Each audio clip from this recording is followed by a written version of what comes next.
A dirt-poor waitress had just 3 seconds to make her choice.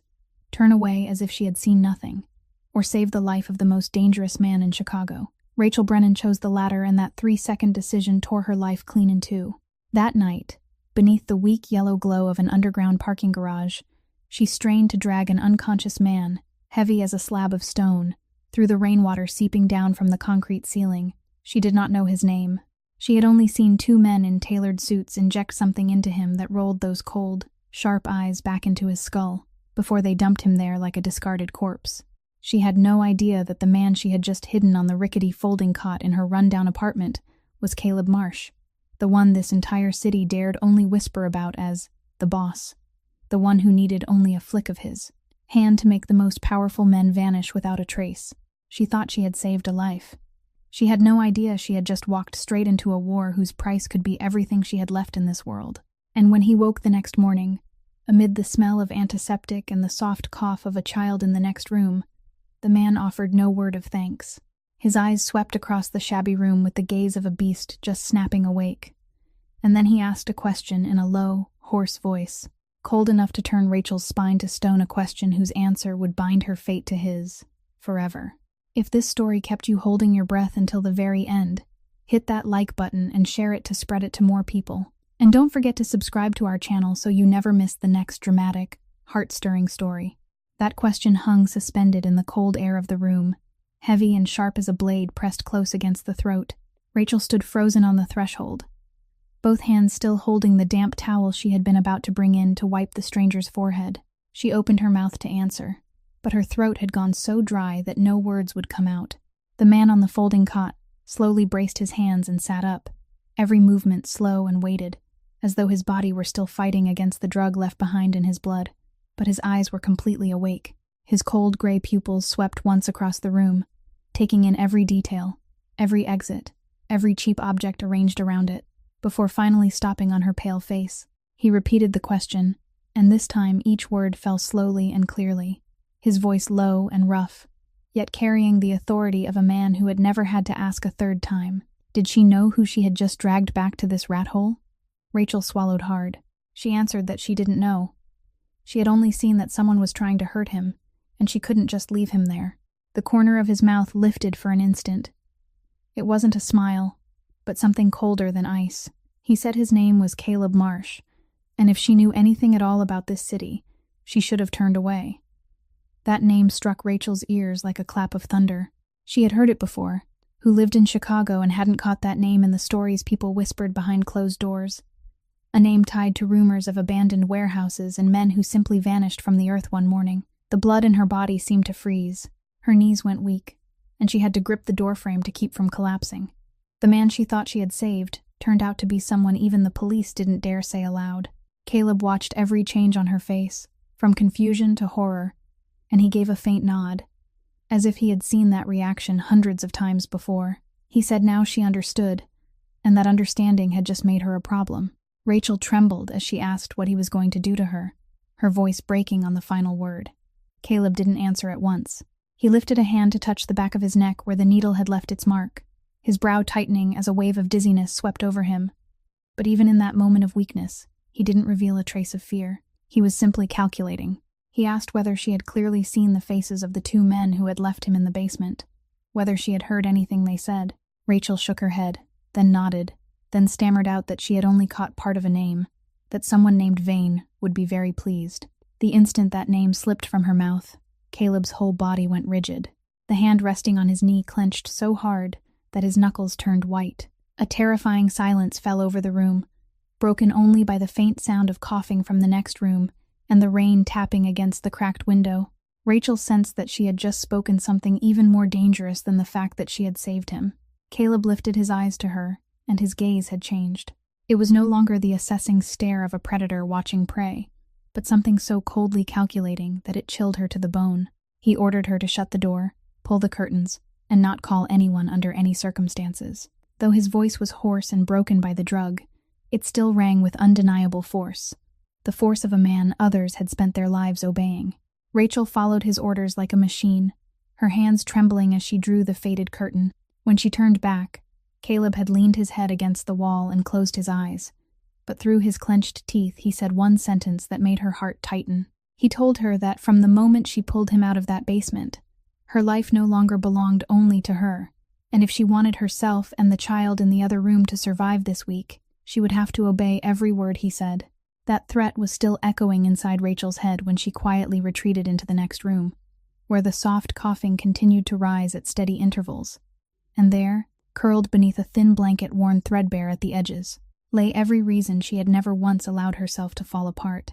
Lucy was only 7 years old, her tiny pale face tucked against an old pillow, but when she heard her sister's footsteps, the little girl opened her eyes halfway and gave a smile that made every fear in Rachel's heart fade for a moment. She whispered, asking who the strange man out there was, and Rachel sat down on the edge of the bed, gently stroking her sister's thin hair, as she softly said he was only a sick friend who needed a place to rest for one night, and he would leave in the morning, so she should just sleep peacefully. Lucy nodded and believed her sister the way she always had, because in the cramped and impoverished world the two sisters shared, Rachel's word was the only certain thing left. Rachel sat there watching her drift back to sleep, and in the darkness of the room, a whole stretch of her life silently returned to her. She and Lucy had been orphaned young after an accident took both their parents in a single rainy night, leaving a girl who had just turned 19 to carry a baby sister who was still almost newborn. Rachel had once had dreams of her own. She had once been an outstanding accounting student, the girl who always sat in the front row of the lecture hall, the girl her professors believed would have a steady future in the shining financial towers of the city. She had almost reached the end of that road. She had mastered numbers, balance sheets, and tangled streams of cash flow that ordinary people looked at and saw only chaos. But then that fateful night slammed every door shut. She was forced to leave her final year unfinished, tuck her incomplete degree into the bottom of a cardboard box, and step out into life with a little sister in her arms and a stack of bills that never seemed to shrink. She worked as a waitress at the upscale club, where wealthy people came and went, not because she loved the work of serving until her feet ached every night, but because the tips there were the only thing that kept electricity and water in this apartment, and kept Lucy supplied with medicine. Every time a guest snapped his fingers at her as if calling an animal, every time someone deliberately spilled a glass of wine just to watch her bend down and clean it up, Rachel gritted her teeth and swallowed it, because she understood that dignity was a luxury someone in her position couldn't always afford to keep. She endured it not because she was weak, but because every dollar she earned carried a face. The face of the little sister sleeping there, the child living with a kidney disease that forced her to go to the hospital regularly, the child Rachel had sworn before their parents' graves that she would protect with her very life. That was why, even with her heart pounding in terror because of the dangerous man in the living room, even with every instinct telling her to pick Lucy up and run, Rachel still couldn't do it, because she had nowhere to run, no one to call for help, and poverty had taught her that sometimes the only way to survive was to stand still and face what was coming. She gently adjusted Lucy's blanket, bent down to kiss her warm forehead, then rose with a quiet resolve forged through years of hardship. When she stepped back into the living room, she was no longer the trembling woman who had clung to the doorframe moments earlier. She was a sister, someone used to carrying burdens that seemed impossible to bear, and she told herself that whatever the cost might be, she would find a way to get the two of them through this storm, just as she had survived every storm before it. When Rachel stepped back out, Caleb had opened his eyes and was staring into the empty space before him, his hands resting on his knees, clenching and unclenching in a steady rhythm, as if he were trying to hold back a rage boiling up from deep inside him. She set the glass of water down on the rickety table beside him and asked softly who the man named Vane was, the one those men had mentioned, and why his own people wanted him dead. Caleb let out a dry laugh with no warmth in it at all. He said she had just asked the very question he had spent the entire past week tearing his own mind apart trying to answer. Russell Vane, he said, was the man who had stood beside him for 12 years, the man he had once trusted more than blood, the man to whom he had given the keys to nearly every door in his empire.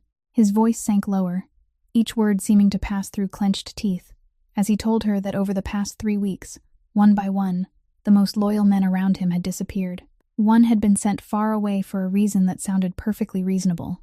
Another had suddenly asked to withdraw and return to his hometown. Another had simply stopped answering the phone. At first, he hadn't suspected a thing, because every departure had come with a flawless excuse. But now, sitting here in this shabby apartment, He could see the whole picture. Each piece had been quietly swept from the board by Russell before he made his move, so that when the real blow finally landed, there was no one left around him.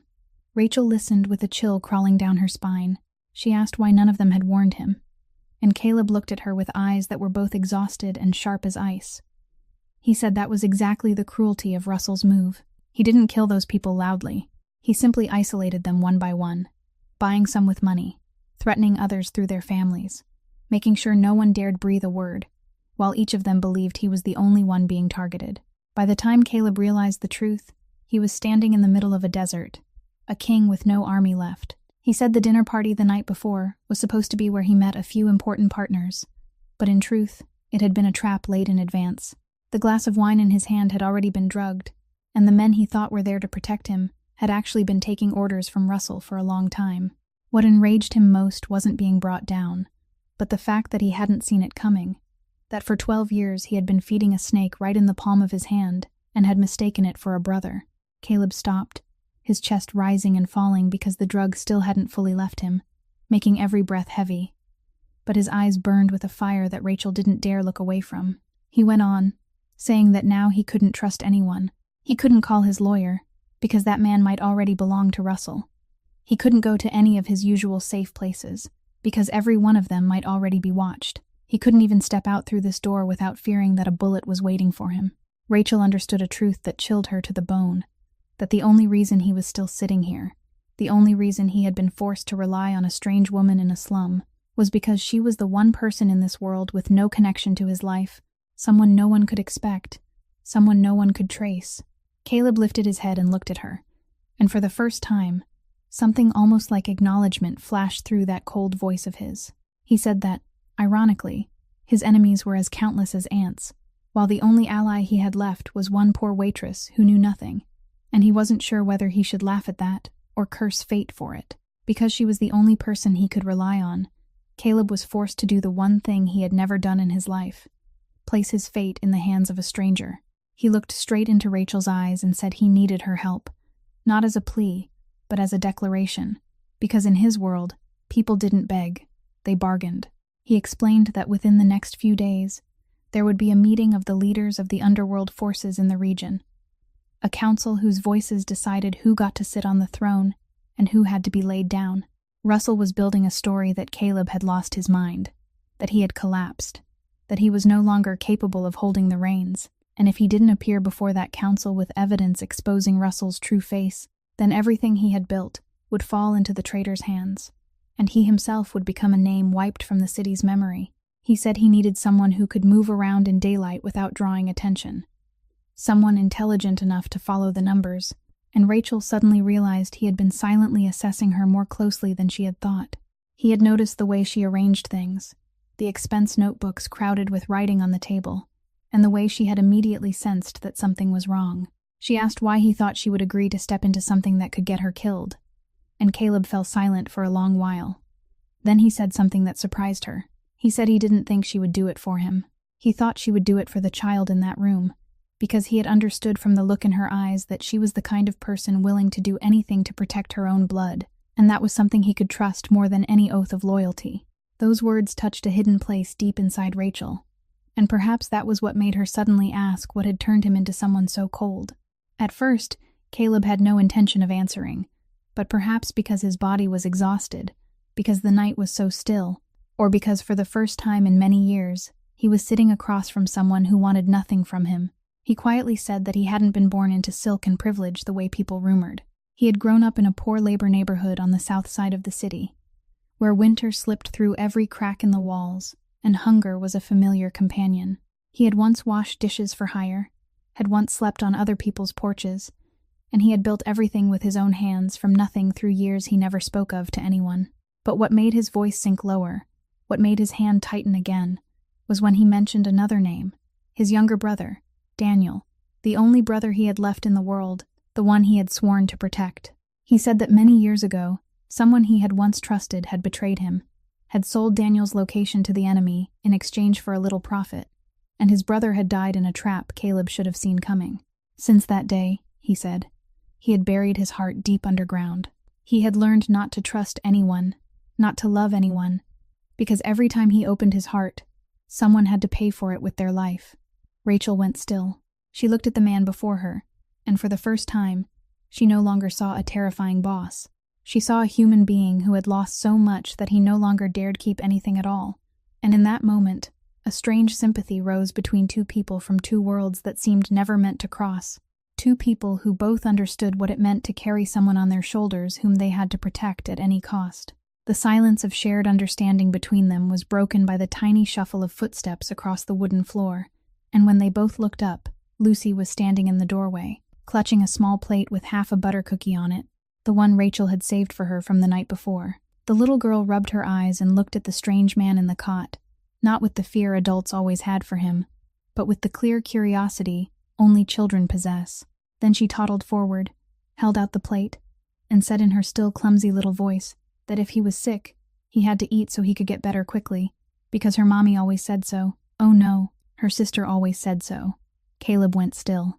Those eyes, so used to watching enemies and commanding an entire empire, suddenly seemed bewildered before a 7-year-old child who was solemnly waiting for him to accept half a cookie.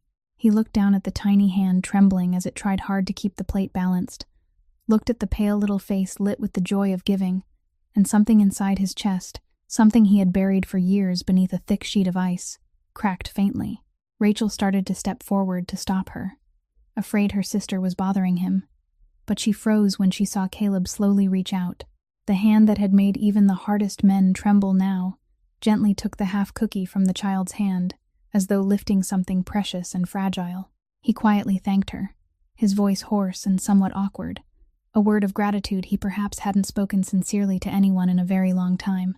Lucy grinned, showing the gap where a tooth was missing, then climbed onto the cot beside him and innocently asked if he knew how to tell stories, because her sister was always busy working, so there was rarely anyone to tell her a bedtime story. Caleb opened his mouth, then closed it again. He didn't know how to answer, because in all his life, he had never told anyone a fairy tale. His world had no room for gentle things like that. He glanced at Rachel as if asking for help, and she couldn't keep herself from smiling. For the first time since that terrifying night, a small smile, but enough to soften the tension surrounding the room. Lucy didn't wait for an answer. She began chattering to him about the stray cat that often came to the window, about the picture she had drawn in class, about her dream of seeing the ocean someday, and Caleb simply sat there listening. He didn't interrupt. He didn't show impatience. He only watched the child in silence, with a look Rachel had never seen in him before, a look so gentle that she could hardly believe this was still the same cold man from moments earlier. In that brief moment, inside this cramped and shabby apartment, a strange warmth slipped in, something Caleb had lost a very long time ago and had believed he would never touch again. The feeling of a home, of a child's laughter, of ordinary things that even his vast fortune could never buy. When Lucy finally yawned widely and rubbed her head against her sister's shoulder, asking to go back to sleep, Caleb remained seated there, watching the two sisters disappear behind the bedroom door. And for the first time in many years, he realized there were things in this world worth protecting not because they brought power or profit, but simply because they were pure and precious. That thought both unsettled him and awakened something inside him that he had believed had died long ago. The next morning, when the first rays of sunlight slipped through the gaps in the curtains, Caleb was able to sit up. His face was no longer as pale, and his eyes had regained some of their natural sharpness, a sign that the drug inside his body was finally beginning to fade. He asked Rachel to tell him in detail about the place where she worked, and when she mentioned the club's name, a flash of recognition crossed his eyes, because that was exactly where that fateful night had begun. Rachel suddenly remembered, and in her mind returned the evening only a few days earlier, when the club had welcomed a special guest who made both the staff and the managers bow so low they nearly folded in half. That man had walked in, and the entire room seemed to stop breathing. The loudest people there suddenly lowered their voices. Everyone's eyes avoided looking directly at him, and Rachel had wondered then who this man could be, to make an entire crowd of powerful people shrink back in such fear. Now she knew. The man who had radiated that kind of authority, the kind that froze the whole room, was Caleb Marsh, the very man now sitting in front of her.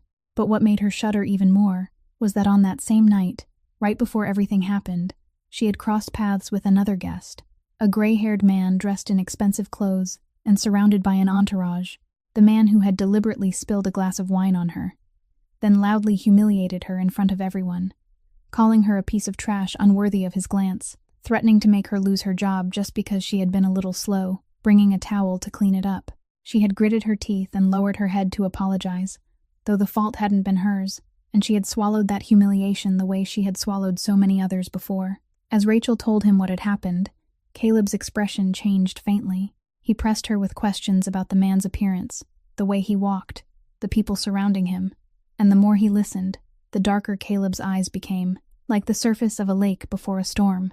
At last, he spoke a name, and confirmed that the man who had humiliated her was not a stranger, but one of Russell's most trusted men, a crucial link in the network of betrayal woven around him. Caleb slowly stood up, and though his legs were still a little unsteady, his bearing had returned to that of a man born to rule. He stepped to the window, looked out at the city waking below, and when he spoke, there was no trace of exhaustion left in his voice, only the deadly coldness of a beast that had finished licking its wounds and was ready to hunt again. He said Russell had made a fatal mistake by thinking that bringing him down once would end everything, because a man's greatest enemy was not the strength of his opponent, but his own arrogance, and Russell had been far too arrogant when he left him alive. Caleb turned back to Rachel, his eyes shining with iron resolve. He said that from this moment on, every piece Russell had arranged would become a knife turned back against him. And as for the man who had dared humiliate her in that club, he said in a voice as smooth as velvet and as cold as steel, that man would learn the price of bullying someone weaker than himself. In his mind, Caleb began outlining each step of his counterattack, who he needed to reach first, where Russell hid his dirtiest secrets, and how to turn the board around before the council of leaders gathered. And for the first time since the night he had been betrayed, Caleb's eyes no longer held the loneliness of a man driven into a corner, but the gaze of a boss preparing to take back everything that belonged to him. But Caleb's plan hadn't even had time to move before the other side struck first. And cruelly enough, the blow wasn't aimed at him, but at the weakest person on this board.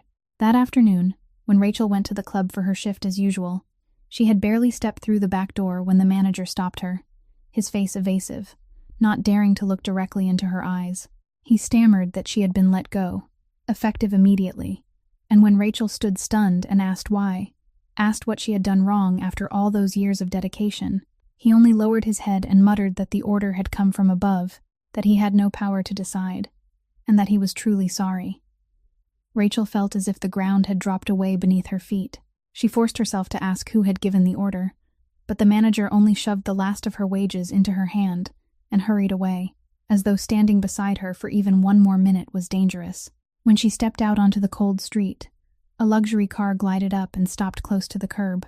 The window lowered, and a face she had never seen before, yet one that carried a cold authority, looked at her through the opening. The man in the car didn't give his name. He only said in a voice so calm it was frightening that she was an intelligent woman, and an intelligent woman should know when to let go of things that didn't belong to her.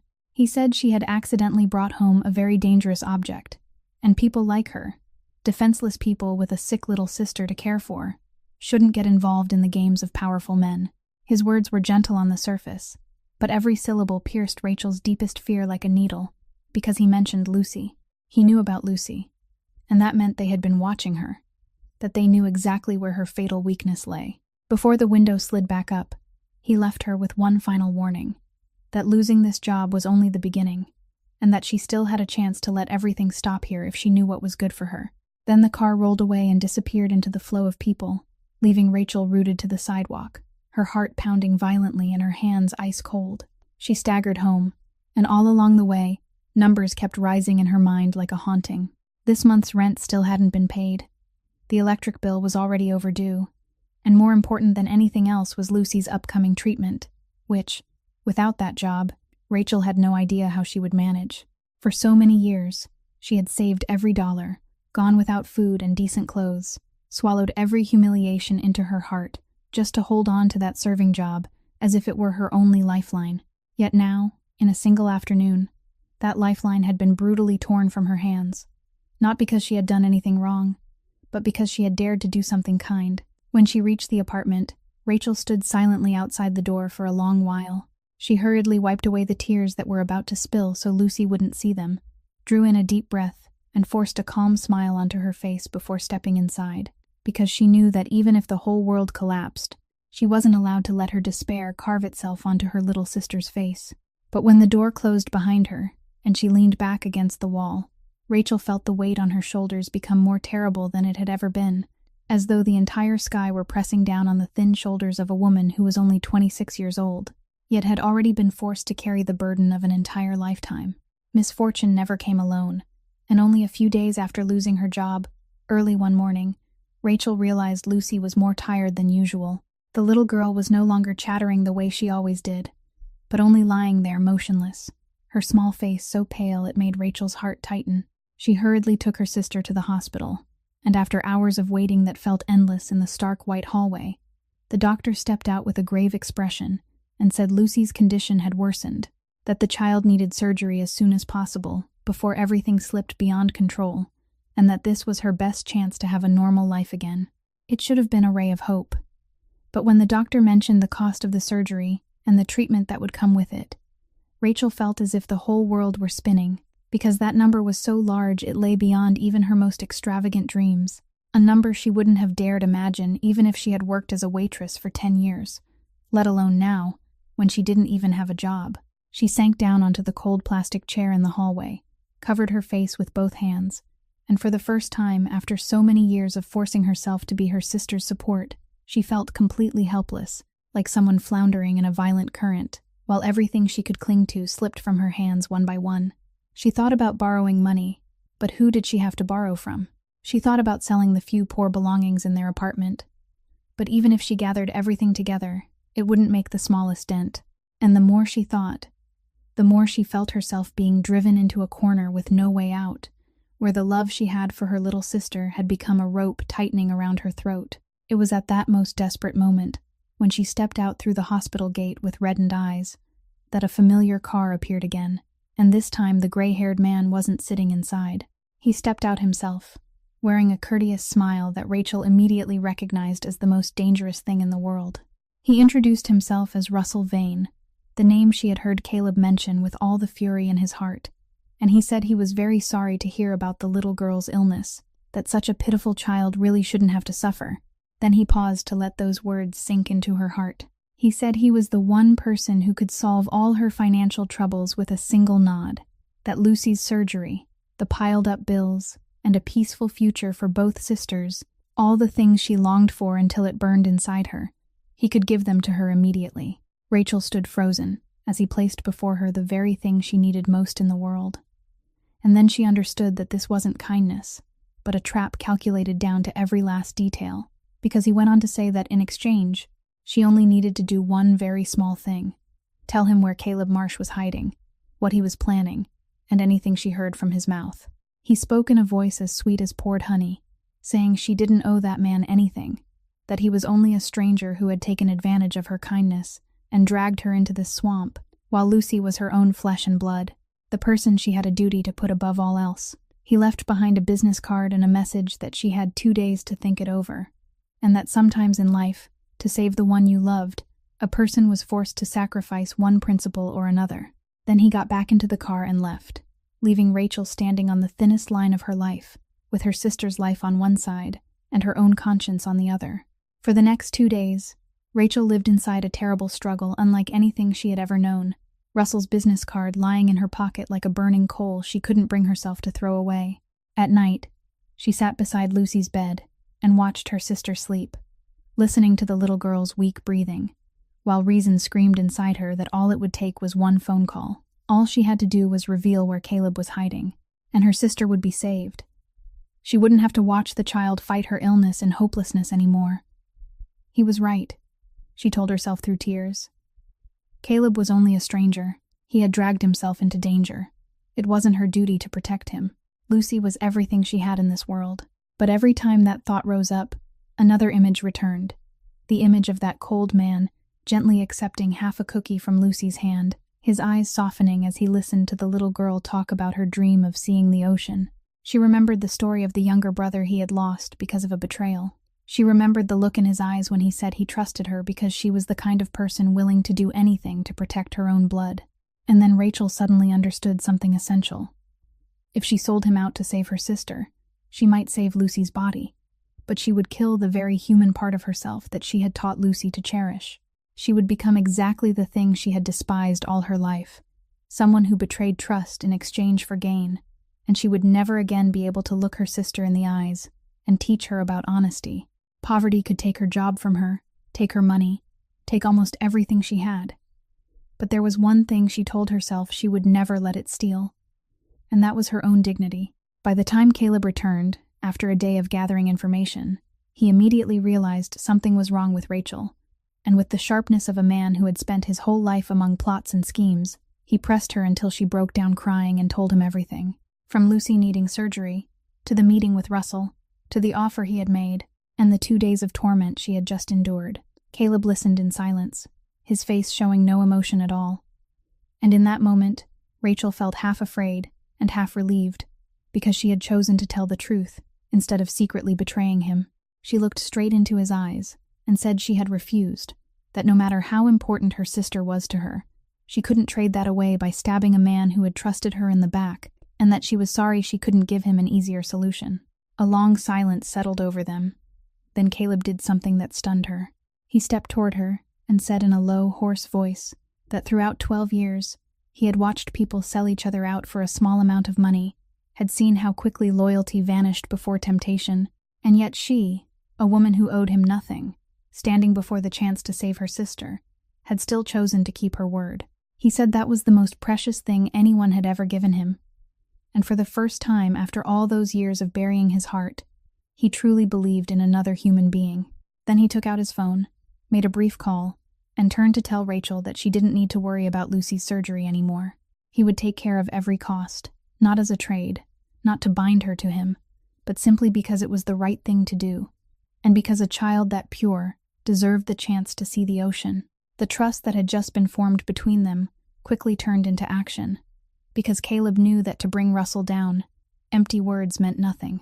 He needed undeniable evidence of the traitor's crimes, and that evidence was hidden inside a discreet storage warehouse Russell used to keep every filthy transaction of his buried out of sight.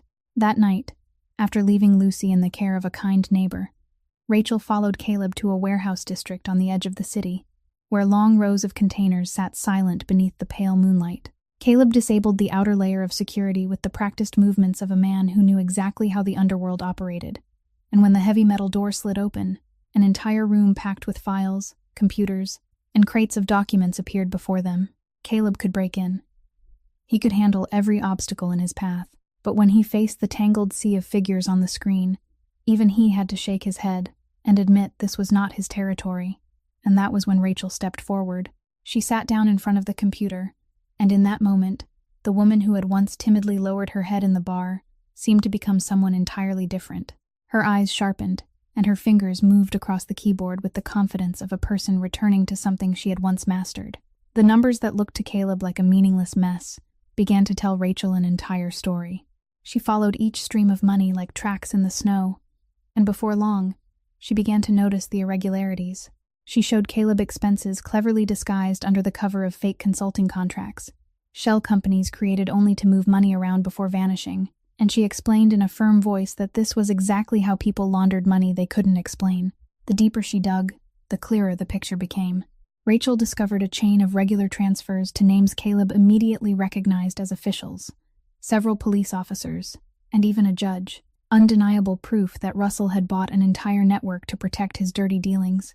But what chilled them both was, when Rachel traced the money back to a time many years earlier and found one unusually large payment tied to the exact period when Caleb's younger brother had died, a link showing that Russell's betrayal wasn't only happening now, but that his hands had been stained for a very long time, that he was the one who had pulled the strings behind the old trap that had taken Daniel's life.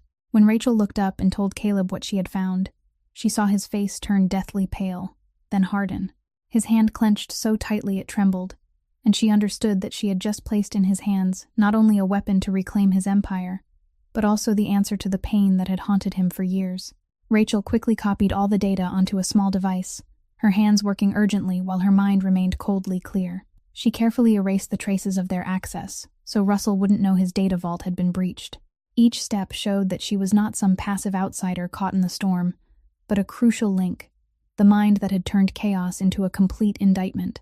just as she pulled out the device and stood up, about to tell Caleb they had everything they needed. A shrill sound suddenly tore through the silence of the warehouse. An alarm began blaring, and red lights started flashing wildly throughout the room, signaling that their presence had been discovered. The alarm shrieked like an enraged beast, and Caleb reacted instantly with the instincts of a man used to living on the edge. He seized Rachel's hand and pulled her out of the room, his voice urgent, yet strangely calm, as he told her they had to get out of there at once, before every exit was blocked.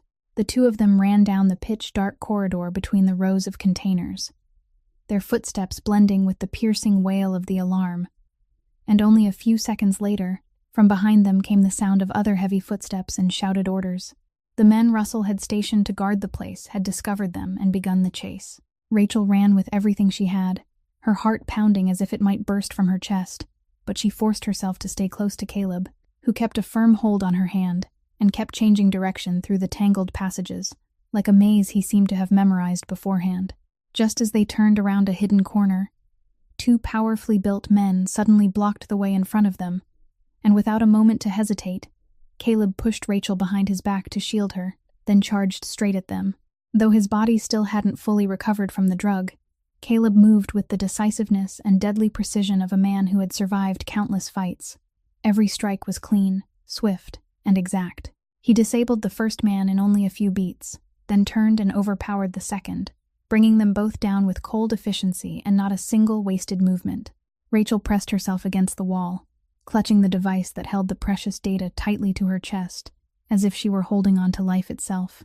Her eyes widened as she watched the man who had so gently accepted a piece of cookie from her sister's hand only a short time ago, return now to the true nature of a ruler of the underworld, and she understood that the power that made the entire city fear him was real. Once the two guards had fallen, Caleb didn't linger for even 1 second. He grabbed Rachel's hand again and pulled her onward, because the noise had awakened the whole warehouse district, and more men were already rushing toward them. They crossed through a side door Caleb had planned for in advance, and burst into the dark back lot where the car was waiting, just as a burst of shouts and several shadows poured out behind them. Caleb shoved Rachel into the seat, then quickly slid behind the wheel. The car roared to life and shot forward, while several pursuers still tried to follow for a distance. But with his masterful driving and his knowledge of every narrow street and hidden route in the city, Caleb gradually left them far behind, weaving through deserted streets until the lights of the men chasing them vanished completely from the rearview mirror. It took a long while before Caleb was certain no one was following them anymore, and only then did he slow the car. Inside the cabin, there was nothing left but the ragged sound of their breathing and the pounding of hearts that had not yet calmed. Rachel looked down shakily at the device in her hand, then let out a laugh that was half relief and half panic when she realized they had made it out, and more important than anything, they had brought with them the one thing that could turn the entire game around. Caleb glanced at her, his eyes softening for a brief moment when he saw that she was safe. He quietly said she had done very well, that without her, everything in that warehouse would have been nothing more than a meaningless pile of paper to him, and that rare praise from a man like Caleb warmed Rachel in the middle of her trembling, even though she knew the road ahead was still filled with danger waiting for them. With the evidence in his hands, Caleb was no longer a fugitive. He began shifting into attack, and his first move was to find a way to contact the people who had once been loyal to him so he could rebuild his forces. But this was also the most dangerous gamble, because after being outmaneuvered by Russell once, he could no longer be certain who still stood on his side and who had already been bought. Caleb decided to place his bet on a man named Marcus Doyle, a man who had stood beside him since the earliest days, someone who had recently cut off contact and disappeared from every meeting, leaving Caleb torn between believing and doubting whether Doyle, too, had turned his back like so many others.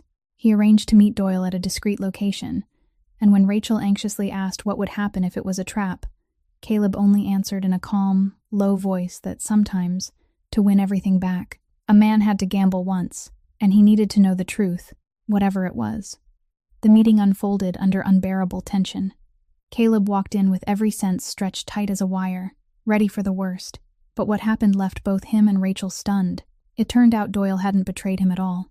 On the contrary, he had quietly withdrawn into the shadows the moment he caught the scent of Russell's plot, pretending to disappear so he could protect his life and secretly gather the people who remained loyal, waiting for the right moment to return and stand beside Caleb again.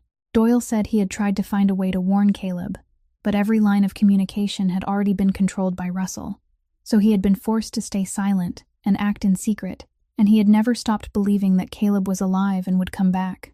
In the moment, Caleb realized that amid a sea of treacherous people, there was still one man who had kept his loyalty intact. Something inside him loosened. He gripped Doyle's shoulder tightly, and that was all that needed to be said between two men who had once walked through life and death together. With Doyle and the loyal men returning, Caleb's strength was quickly restored, and now he was ready to collect the debts owed to him. The first thing he did was deal with the underling who had humiliated Rachel at the club, the man who was both one of Russell's links and a symbol of the habit of trampling the weak, something Caleb despised most of all. He had his people find the man, and when that once arrogant man was brought before Caleb, all his usual swagger vanished, replaced by the trembling of someone who knew he had angered the wrong person. Caleb didn't need excessive violence. He only sat there, calmly repeating every insult the man had thrown at Rachel, then coldly made him understand that the world he thought he stood above had changed, that the woman he had once treated like trash was now protected by a force he didn't dare dream of challenging, and that from now on, he would have to disappear from this city if he still wanted to keep what he had. The man bent his head low and begged, and Caleb merely waved a hand for his people to take him away, a punishment without bloodshed, yet enough to completely crush the arrogant pride of a man who made a habit of bullying those weaker than himself. When Rachel heard what had happened, she didn't feel a hateful kind of satisfaction. What she felt was a strange relief, because for the first time in her life, someone had stood up to demand justice for her, and she realized that Caleb's terrifying authority, when placed where it belonged, could become a shield for small and fragile lives that were trampled every day while no one ever spoke up for them. Fate seemed determined to test those two people to the very end, because the day the Council of Underworld leaders gathered to decide Caleb's future fell on the very same day the hospital scheduled Lucy's surgery. The two most important events in both their lives had been forced into the same moment, placing each of them on a separate battlefield where neither could take the other's place. That morning, the air inside the small apartment was thick with tension. Rachel dressed Lucy in her neatest clothes, forcing her voice to remain calm as she told her sister that today the doctors would help her get better, so later she could run and play as much as she wanted and go see the ocean the way she had always dreamed. Lucy lifted her big round eyes to look at her sister, then looked over at Caleb, who was standing silently by the door. The little girl said innocently that she wasn't scared because she had her sister and him beside her, and that pure sentence made both adults turn away to hide the emotion rising inside them. Caleb stepped closer, placed his hand on the child's hair in a clumsy but tender gesture, then told Lucy in a rarely gentle voice that she had to be good and strong, and when she woke up, everything would be much better. After taking the two sisters to the hospital, Caleb stood before the waiting room door, and this was the moment when he had to choose between two places where his heart wanted to be. On one side was the battle to reclaim everything he had built over his entire life. On the other were the child and the woman who had rekindled in him a light he had believed had gone out. Rachel saw the struggle in his eyes, and she was the one who spoke first. She said he had to go, that if he didn't appear before the council today, every sacrifice they had both made would become meaningless, that Russell would win and would never let them live in peace. She took his hand, her eyes red but her gaze steady, and said she would stay there with Lucy, that this was her battlefield, while the world outside was his, and each of them had to fight where they belonged. Then they would meet again when everything was over. Caleb looked at her for a long time, a whole storm of unspoken things in his eyes. Then he gave a slight nod. He told her that no matter what happened, she had to inform him immediately. He had assigned trusted men to protect the hospital in secret, making sure that not one of Russell's people could come anywhere near the two sisters. Just before turning away, Caleb stopped, and in a gesture even he hadn't expected from himself, he lightly squeezed Rachel's hand like a silent promise. Then he said he would come back. Not that he might, but that he absolutely would. When his shadow disappeared beyond the hospital doors, Rachel turned back and sat down on the long bench in the hallway, her hands clasped tightly together, and began her own battle. A battle without gunfire or fists, only the unbearable waiting and whispered prayers for the small life lying behind the operating room door. At the same time, in the car speeding through the heart of the city, Caleb sat in silence, his face hardened like stone. In his coat pocket was the device containing all of Russell's crimes, the weapon he had paid for in blood, and the closer he came to the place where the council was gathering, the colder and sharper his eyes became, because he knew that in the next few hours, he would either take back everything or lose it all completely, and this time, there was no way back for anyone. While Lucy had been taken into the operating room, and the light signaling that the surgery was underway glowed red above the door, Rachel sat in the quiet hallway, completely unaware that as she poured herself into prayer for her sister, danger was silently closing in. After discovering that his data vault had been breached, and guessing that Rachel was the crucial link who had helped Caleb, Russell had decided to make his final desperate move. He believed that if he could seize control of this woman, he would have a hostage in his hands to force Caleb to bow before him right at the council meeting. He appeared in the hospital hallway, with several of his men, still wearing his polished, courteous appearance, but his eyes now carried the madness of a man who knew he was standing on the edge of collapse.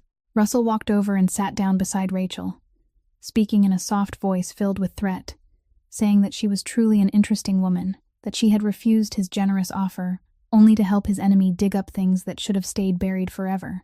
Rachel went rigid, but she didn't let her fear show.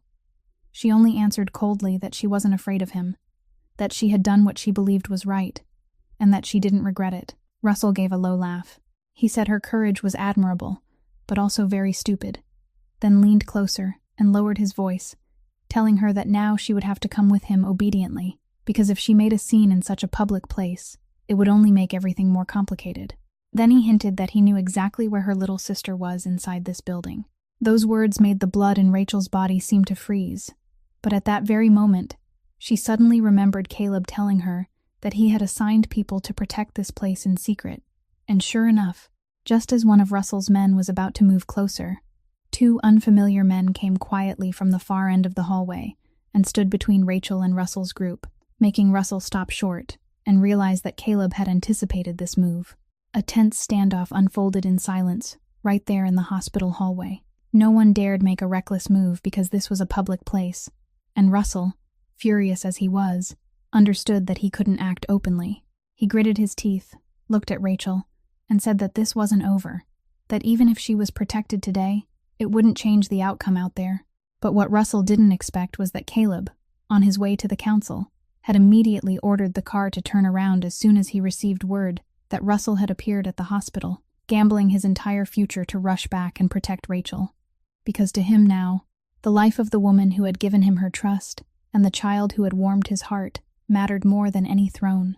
When Caleb strode into the hospital hallway with a face as cold as ice, the whole space seemed to fall still.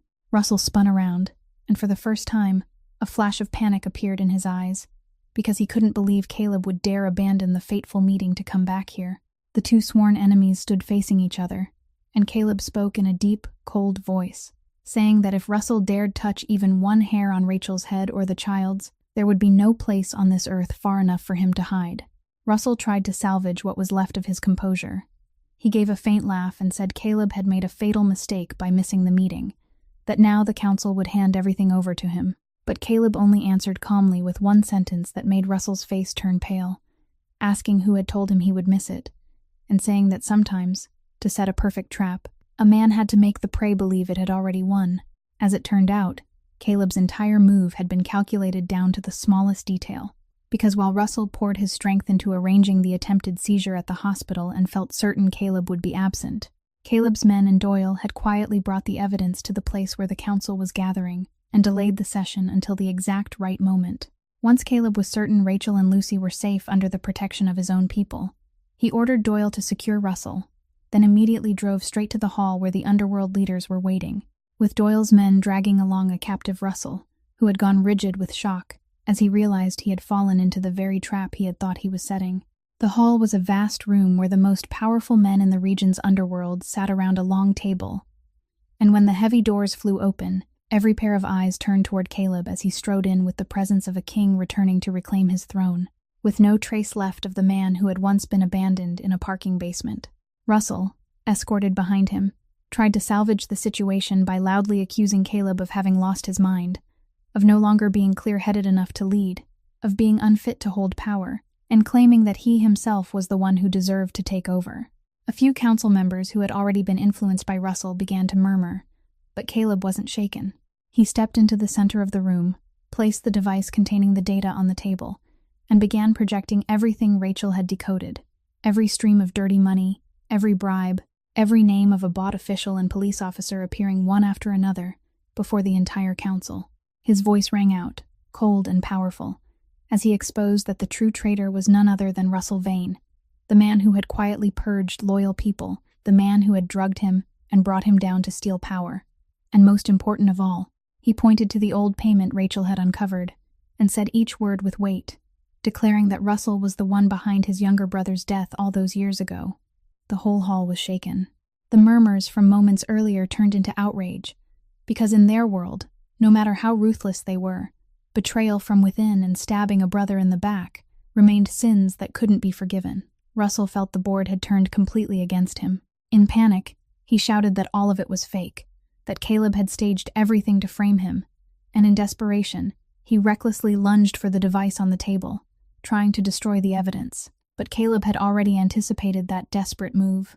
In one decisive motion, he stopped Russell's hand, subdued him with cold control, and without a single wasted movement, forcing him down right in front of the entire council. Russell's resistance died out when several other leaders also rose to their feet, their eyes already delivering the verdict. One of the oldest leaders, a man respected by the entire council, slowly stood and declared that the truth was far too clear, that Russell Vane had committed the most forbidden offense and would face consequences worthy of it, while also affirming that Caleb remained the only man worthy of holding his position. Russell was escorted away under the contemptuous eyes of everyone present, all the power and schemes he had spent years building collapsing into ruins in a single moment. And when he looked back at Caleb, with eyes filled with hatred and disbelief, Caleb only answered with the calm gaze of a man who had reclaimed justice for his dead brother, a punishment that needed no blood and still crushed completely the one who had caused so much pain. As soon as everything at the council had been settled and Russell was escorted away, Caleb didn't linger for even one more second to savor his victory. He immediately rushed out of the hall, with only one thought left in his mind, that he had to return to Rachel and Lucy, because to him, now, the throne he had just reclaimed was not as important as news from that operating room. At the same time, at the hospital, Rachel was still sitting in the hallway with her hands clasped tightly together. The red light above the operating room door had been glowing for hours that felt as long as an entire lifetime, and every minute that passed was another minute her heart was crushed between hope and fear. She had prayed until she had no words left, had remembered every smile, every innocent little sentence her sister had ever spoken, and she told herself that if there was any miracle in this world, then please let it be given to the small child fighting behind that door. At the very moment, Caleb strode down the hospital hallway and caught Rachel's eyes. The operating room door slowly opened, and the doctor stepped out, pulling down his mask to reveal a tired but warm smile. He said the surgery had gone very well, that Lucy had made it through the most dangerous moment and would now slowly recover, that with proper care, she would be able to live a healthy and normal life like other children. For 1 second, Rachel stood frozen, as if she couldn't believe what she had heard. Then, when those words truly sank into her mind, she broke down sobbing. But these tears were completely different from every tear she had shed over all the years before. These were tears of overwhelming relief, of a happiness she had never dared dream of. Her legs gave way from exhaustion and emotion, and Caleb was the one who stepped forward in time to catch her, letting her lean against him and cry out the burden that had been pressing down on her shoulders for far too long. He said nothing. He only quietly wrapped his arms around her and held her steady. And in those arms, for the first time after all those years of forcing herself to be the support for someone else, Rachel allowed herself to be weak, allowed herself to lean on someone. When the wave of emotion finally eased, Rachel lifted her face to look at Caleb, and through her tears, she asked whether everything outside was all right, whether he had taken back what belonged to him. Caleb gave a slight nod. He told her that Russell had paid for everything he had done, that justice had finally been carried out, not only for him, but also for the younger brother he had lost so many years ago. The two of them stood there in the hospital hallway, one having just reclaimed an entire empire, the other having just kept the most precious life in her world, and they realized that the two battlefields that had seemed separate had, in truth, always been bound tightly together, because neither person's victory could be complete without the other. A little later, when they were allowed to visit, Rachel stepped softly to the hospital bed where Lucy lay sleeping peacefully. The little girl's face was still pale, But the exhausted, painful look of the past few days had faded, replaced by the calm of a deep and restful sleep. Caleb stood silently behind them, watching the two sisters with an emotion rising powerfully inside his chest. And he quietly realized that the small home he had accidentally stepped into on that fateful night had now become the thing he wanted to protect more than anything else in the world. The days that followed passed like a gentle new chapter in Rachel's life, a life that had known almost nothing but storms, because Caleb, now with his power and position fully restored, quietly arranged everything to make sure the two sisters would never again have to live in want or fear. He took care of all the costs for Lucy's treatment and recovery, making certain the little girl was cared for by the best doctors, but he did it all quietly and with care, never turning it into a favor that Rachel had to be grateful for or feel indebted to him over. When Rachel shyly said she didn't know when she would ever be able to repay everything he had done for her and her sister, Caleb only shook his head and answered in a warm, low voice that she was the one who had given him far more, because on the night she pulled him out of that basement, she hadn't only saved his life, she had also saved something inside him that had been dead for a very long time. He admitted that for years, he had lived like a cold shadow, believing neither in kindness nor in the existence of people who were willing to give without calculation, until he met her, a woman who had nothing in her hands except an honest heart, yet still dared to refuse an entire fortune in order to keep her conscience intact. He said she had taught him something that a lifetime of fighting in the underworld had never been able to teach him. That a person's dignity wasn't found in how much power or money they had, but in what they managed to hold on to when they were driven into a corner. Between the two of them, a feeling had quietly begun to grow without either of them knowing exactly when it had started. It wasn't a love that burned in haste, but a bond nurtured through the dangers they had survived together, through the vulnerable moments they had shared, through the silent understanding between two people who had once believed they would be alone until the end of their lives. There were afternoons when Caleb came by the small apartment, now repaired and made warmer, and sat quietly listening to Lucy talk about school, and Rachel realized that the man who had once made the whole city tremble had found peace in the very simple things he had never had. Once, when the two of them stood together by the window, looking out at the city as its lights came on while Lucy slept deeply, Caleb turned slightly and looked at Rachel for a long time. His eyes no longer held the icy sharpness of a boss, but the warm gaze of a man cherishing the precious thing before him. He quietly said that all his life, he had been used to people coming to him out of fear or for profit, and he had never known what it felt like to have someone look at him as an ordinary human being, until she appeared. Rachel looked up, her heart beating with a rhythm she had thought she could no longer feel after so many years, and she answered that she, too, had never thought she would find a place to lean on in the middle of this difficult life. Neither of them rushed to name the feeling that was slowly growing between them, because both understood that some precious things needed to be held gently and allowed to bloom in their own time. But in the moment his hand lightly touched hers beside that window, both of them silently knew that a new door had opened, a beginning that two people who had suffered too much loss now deserved to receive. After everything they had gone through to find each other, many months passed. The harsh winter of that year had given way to warmer days, and Rachel now stood on a windswept beach, watching Lucy run and skip across the sand with color blooming again in her cheeks, her bright laughter mingling with the sound of waves breaking against the shore, just like the innocent dream she had once told a strange man about on that fateful night. Caleb stood beside Rachel, no longer the cold boss the whole city feared, but simply a man who had found peace beside the people he loved. And as he watched the two sisters play, a true smile appeared on that face once hardened by schemes and loss, the kind of smile money and power had never been able to buy for him. Their story, a poor waitress and a powerful boss, two people who seemed separated by an abyss, had brought them together and allowed them to save each other, not through wealth or status, but through the simplest kindness and honesty of the human heart.